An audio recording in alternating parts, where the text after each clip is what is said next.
Hello viewers, இன்றைக்கி நாம் milk barfi video தான் பார்க்க போகிறோம். இந்த மெஷர் கப்பில் தான் நான் எல்லா அளவும் எடுத்துருக்கேன்.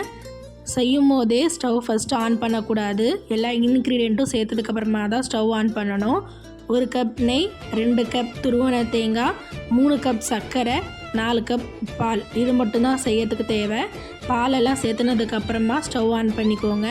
இந்த பர்ஃபி வயசானவங்களும் சாப்பிட்லாம். சாஃப்டாக இருக்கும்.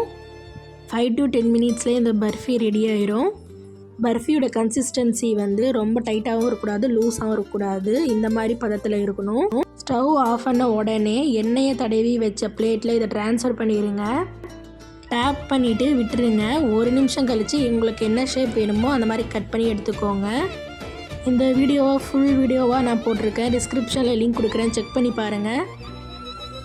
இந்த வீடியோ பிடிச்சிருந்தால் லைக் பண்ணி சப்ஸ்கிரைப் பண்ணுங்கள். தேங்க்யூ ஃபார் வாட்சிங்.